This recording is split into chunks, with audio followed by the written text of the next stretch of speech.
What's going on, guys? This is Rob. We are back with the Thor comics, and the ending to this story is absolutely insane. Oh my god. I'm so excited to find out what happens next. But let's just get into it. Let's talk about what's going on here. This comes after the events of the, Banner of War, when you had Thor and the Incredible Hulk fighting each other. Make sure you guys check the playlist down in the description. You'll find a link to all the modern Thor stuff that we're covering right now. But what this does here is this initially transitions over to the return of Corvus Glaive, as well as a little girl named Laussa. I think is how you pronounce her name. Laussa, L-A-U-S-S-A. Here's the thing, Corvus Glaive, man, this guy's like a cockroach that just won't die. Like literally, he just won't go away, man. Like it's just, he crops up all the time. Now it's because he has like a super advanced healing factor, and truth to tell, Corvus Glaive was kind of the standout star of Jonathan Hickman's Infinity. Laussa's relatively new. So she appeared not too long ago, back in 2014, and the idea behind her is she is actually the product of a relationship, if you want to call it that, between Freya and Surtur. So she's actually the daughter of Freya and Surtur, as opposed to the daughter of Gaia and Odin, like with the character of Thor. But the thing about this is Corvus Glaive is actually capturing Laussa for a very particular reason. And so what he ends up doing is once he has her in his possession, which is really just by tricking her, saying like, we're gonna go see your mom, that kind of thing, he starts hopping and skipping through the realms. And the reason why this happens is because, as most of you guys know, Heimdall's been dead for a little while, right? He's no longer the guy who sees everything. Instead, now it's Sif. And so the role of someone seeing everything that goes on, right? The comings and goings of Asgard, that's still there. But the way to escape that process is actually by jumping around the realms and creating a very confusing trail. It's very difficult to follow someone who's done that, especially if you're someone like Corvus Glaive, who knows how to dodge the views of the different members of the Asgardian race. And so what ends up happening here is, of course, once Thor realizes what's going on, what he's also doing is studying a map of Niffelheim. Now, this is important because of the fact that if you guys remember the video that we did on Thanos' new origin, Thor had traveled to Saturn's moon Titan in order to, at the very least, understand what was going on with this vision he received from the Black Winter. Of course, that was during Donny Cates' run. Again, this is all in the playlist, so you guys aren't going to be left out at all. But basically, he saw a vision where Thanos was wielding Mjolnir with the Infinity Stones attached to it. He had the Destroyer's glove along with a black Infinity Stone we'd never seen before, and he was leading an army of the dead, right? It was pretty nuts. And so the result of this is Thor has been trying to figure out what all that means. But once he's told by Sif and everybody, hey, so basically we have a situation where like Laussa's gone, your sister's been taken, we don't know where she is, he ends up traveling to visit a woman named Runa in Cleveland, Ohio, of all places, right? The mistake on the lake. So the thing about this is that Runa is a cool character. So to kind of fill in a little bit here, because I actually don't think you'll find this in the playlist for Thor, one of the things that had happened here is a long time ago, in a comic book publisher far away called Image Comics, a guy created a character named Angela from the Spawn comics. Angela was the property of that guy. I don't remember what his name is, but when he left and came over to Marvel, he also brought Angela with him. So in the old story Original Sin, what Marvel did is they introduced Angela as the long-lost sister of Thor, who basically belonged to the realm of heaven that had been cut off from the other 9 realms by Odin. And so once Angela came onto the scene, she was a hoss. Honestly, I think she was more interesting in Marvel than she ever was in the Spawn comics. But the thing about this is that during Angela's time on Earth, she ended up coming into contact with a girl named Runa, who basically became her love interest. Runa was cool, right? Runa was very comparable to Angela in terms of her capabilities. Truth to tell,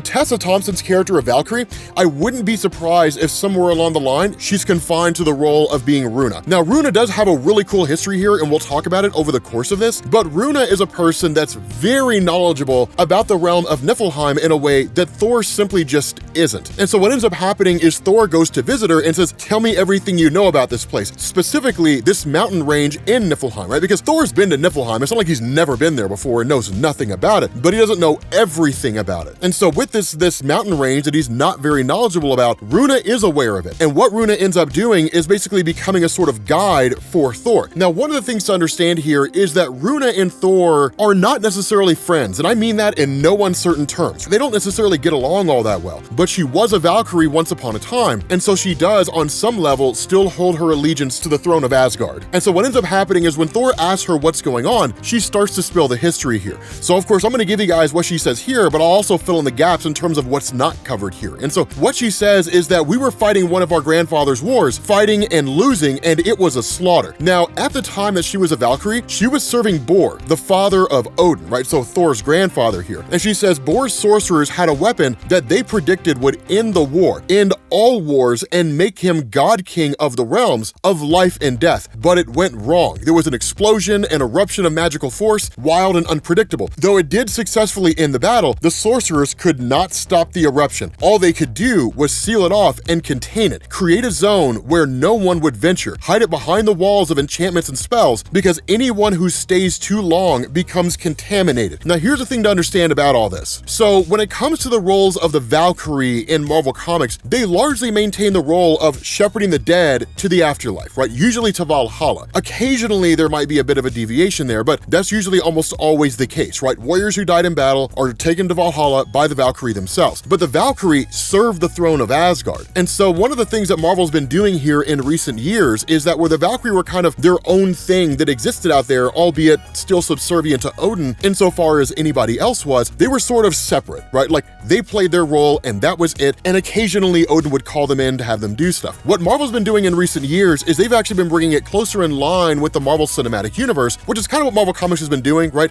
The MCU does something and Marvel Comics copies it as opposed to the other way around. And this basically led to a situation where the Valkyrie now operate as much as soldiers of the kings and really the rulers of Asgard as they are their own group that shepherds the dead. And so what's really interesting about this is that what she tells Thor is be careful here in this place. It's a place of deception, right? It's a place of trickery. So when he asks like, how in the world do we get in there? Her response is, we have to go through the ice. Nothing can prepare you, or nothing I tell you can prepare you for what you're going to see. But you have to understand here, under any normal circumstances, you would desire to swim to the light. You have to swim to the dark instead. That's our way in. And so once they get in there and they swim to the dark places and ultimately wash up in this kind of blocked off mountain range, there's a giant volcano in the middle of it, right? Like, of course, this giant mountain range looks like Mordor from Lord of the Rings, where Sauron was just sitting there with a giant eye just creeping on everybody. But the cool thing about this, and this is where it really gets interesting. So as soon as they show up onto the shore, Runa continues her story and she says, we tried to move out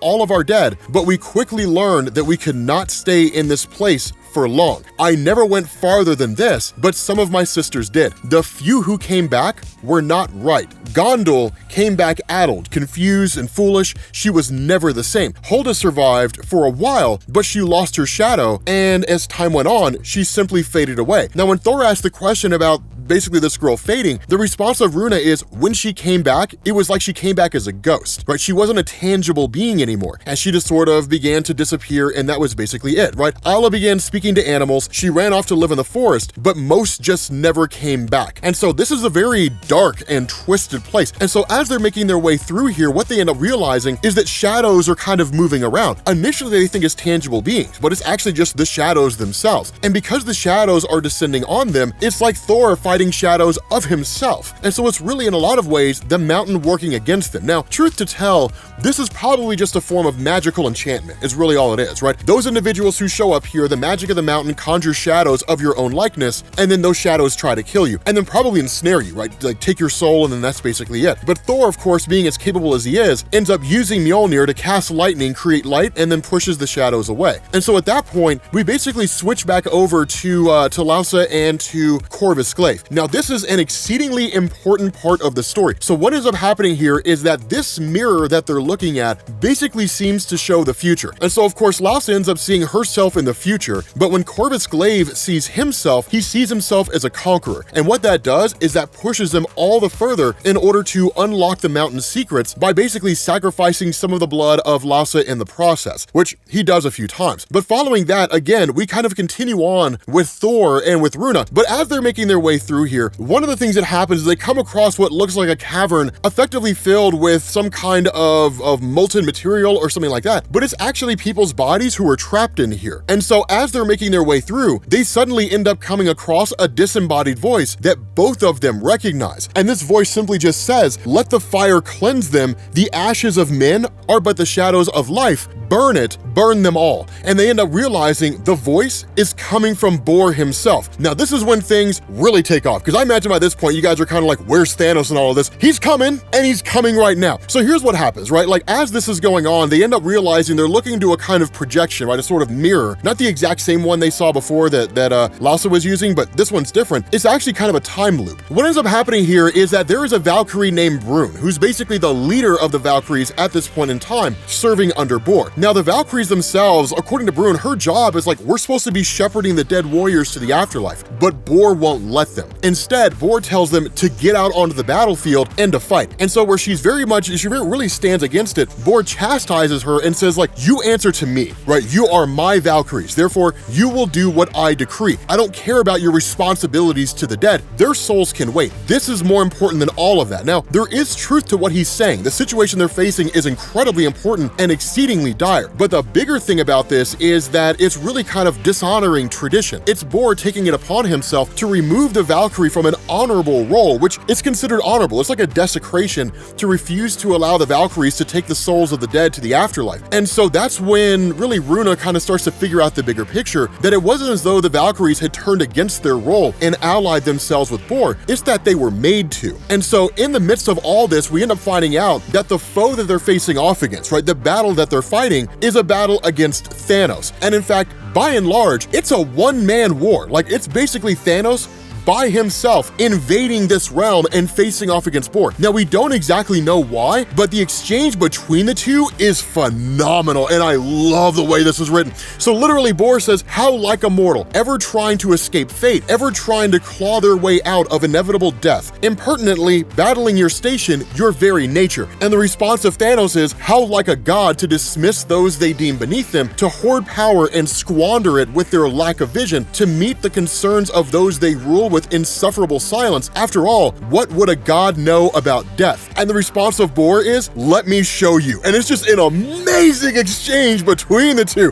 I loved it. But the battle is extreme, right? It is an intense battle. And so, of course, obviously Thanos not fighting by himself, but like Thanos with his forces, it might as well just be Thanos by himself. I mean, it's one of the things, for those of you guys who are unfamiliar with comics, one thing to know, there's Thanos and then there's whoever he's leading, but the forces of Thanos are nowhere ever near as powerful as he is. But what ends up happening is when Thor asks Runa, where are you in all of this? Her response is, I'm on the Western Front, right? At this moment, we are recalled, we're told the king has entered the battle. He's fighting a stranger, one who's killing friend and foe alike. But before we got there, the mountain erupted. And when that happened, everything went belly up. The echo kind of repeats itself, and then Runa just sort of muses to herself whether or not Thanos managed to survive the whole thing, and the response of Thor is, oh, he absolutely did, right? And so that's one of the things to keep in mind. This fight between Bor and Thanos is happening in the far distant past. But remember, Runa was basically cut off from everything that was happening in the Marvel Universe all this time. So by the time Runa returned to the Marvel Universe, right, to the 9 realms and everything, Thanos had already been killed. So she didn't know that Thanos had just like managed to survive all of that and all those different things. I mean, it depends on kind of on the story that's being told, right? I mean, sure, maybe she was walking around and was like, hey, Thor, like, you ever heard of a guy named Thanos? I remember fighting him once upon a time. He seemed kind of strong, right? Like, was he strong? Yeah, Runa, he got a glove with some magical stones on it and almost conquered the universe. I mean, the dude could take a punch, you know what I mean? I don't know if that kind of conversation happened, but nonetheless, right, you end up having Thor and Runa that finally catch up to Corvus Glaive. And this is where the ending of the story gets crazy. So what ends up happening here is that as they're talking, right, and as Corvus Glaive makes his move and actually brings forth Draugr, right, basically the undead, to Thor and Runa in order to battle them directly, that what happens is you have these kind of goldfish that start swimming out of nowhere, which are basically memories. The Draugr in turn are hunting them, and then of course Thor and Runa are met by the Draugr. One of the cool things about this, and what we're told here, is that because these things are memory, Draugr are born from unfinished business, right? Like those of you guys who ever saw Casper, ghosts linger around because of unfinished business. That's how the Draugr exists in the Marvel Universe. I don't know if they exist that way in the real life legends that exist out there about Draugr and the stories, and obviously Draugr don't exist, but still, like in those mythos stories here in the real world about them, I don't know the basis behind them. But nonetheless, what the Draugr do is they feed on these fish believing that they can somehow sustain themselves, right? They can capture their right memories or the incorrect memories or whatever, and it's just sort of the price they pay for having died with unfinished business. But the thing about this is that once Thor and Runa get past them, they face off against the Draugr directly, they end up catching up to Corvus Glaive. And once they catch up to him, that's where the battle starts to go nuts. Because one of the things that happens here is that Laussa, as a daughter of Surtur, can control fire, ash, molten lava, all that kind of stuff. So she basically erupts the mountain, right? Like sends the mountain going crazy, which literally starts like a ticking clock. It's only a matter of time before they gotta get out of there, right? Like literally, Thor uses the lightning from Mjolnir to conjure it into a physical form and send it after Corvus Glaive. Now, the crazy thing about this is Thor's never really done this before. When it comes to Thor casting lightning down, it's just lightning bolts that strike stuff, and that's basically it. But the idea of him having the lightning take on a tangible form and go after a particular person, that's never really happened. And so whether it's because of the mountain or because of the fact that Odin is now inside the hammer, right? The spirit of Odin is within the hammer itself, and Thor's tapping into a level of power he didn't know he had, we're not entirely sure. As things go on, we'll find out, of course, in future Thor stories, but it does allow him to take the fight directly to Corvus Glaive, and in doing so, the hounds kill Corvus, and his soul is effectively locked inside the building now, right? Locked inside the mountainside. And so what's nuts about this, and this is the ending that I was telling you about, where things go nuts. Thor himself needs to know what's going on, right? Thor himself needs to know what's behind the door